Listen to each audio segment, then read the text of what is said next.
Alors vous voyez, en écrivant ce livre, en faisant toutes ces recherches sur le prophète, qui il était, comment il était avec les gens qui l'entouraient, et cette religion, je découvre à ma grande stupeur que le prophète a été une sorte de révolutionnaire pour la femme, puisqu'il lui a donné un statut qu'elle n'avait pas.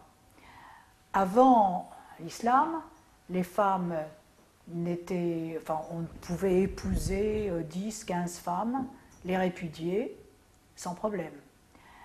Et c'est pour cela que le prophète déjà a réduit le nombre d'épouses à 4.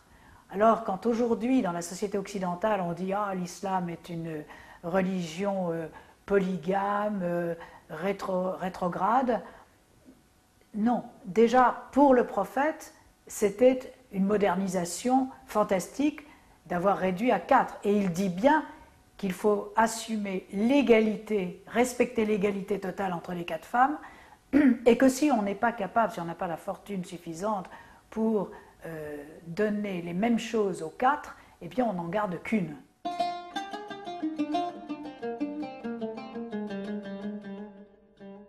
C'était bien souvent des mariages politiques. C'était pour les sceller les alliances tribales.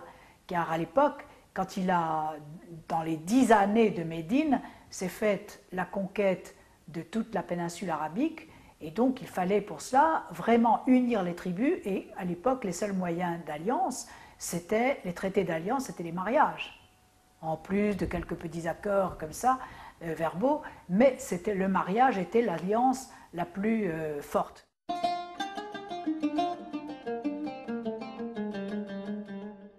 Donc, le prophète a donné aux femmes le droit au respect.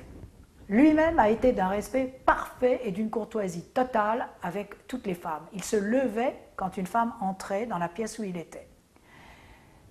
Et puis, il a donné aussi le droit à l'éducation, puisque lui-même a organisé des groupes de femmes dans la cour de la mosquée de Médine et il leur a donné l'instruction, non seulement la religion, mais aussi des règles de comment vivre en société, des règles d'hygiène, des règles, enfin le droit, le code du mariage, comment se comporter avec ses enfants, avec son mari, avec sa famille, enfin tout un tas de règles sociales qu'il leur a données, qu'ils n'avaient pas.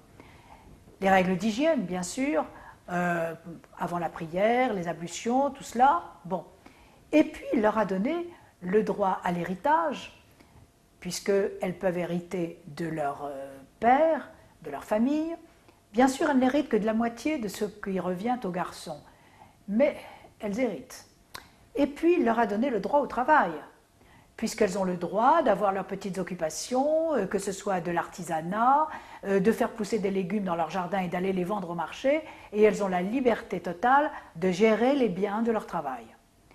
Et, chose la plus importante, il leur a donné le droit à une indemnité lorsqu'elles sont répudiées. Et ça n'existait pas. On n'a plus le droit de répudier sa femme et de la jeter comme ça aux orties. Il faut lui donner les moyens de vivre décemment.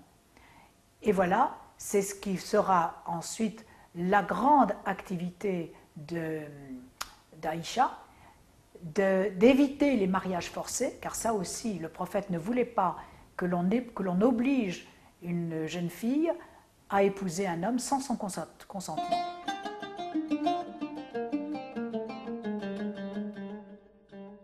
Il y a aussi ce que pour l'indemnité du plaisir donné. Ça, c'est une chose qui n'existe que dans le droit musulman. Mais ce qui prouve à quel point le prophète était respectueux des femmes. Il a dit lui-même, Dieu a fait que j'aime les parfums et les femmes, et la prière me rafraîchit les yeux.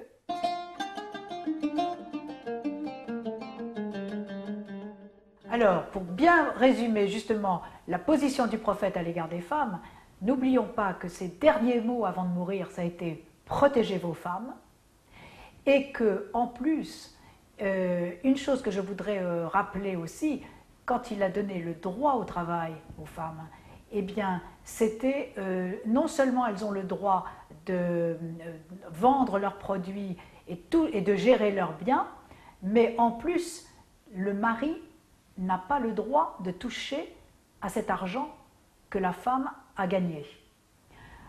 Alors, vous voyez que quand je disais justement que le prophète a été un révolutionnaire, donc vraiment, on ne peut pas comprendre qu'aujourd'hui, on dise que l'islam est une rétrogradation, c'est une régression pour les femmes. Non, les femmes ont des droits, il suffirait de les respecter.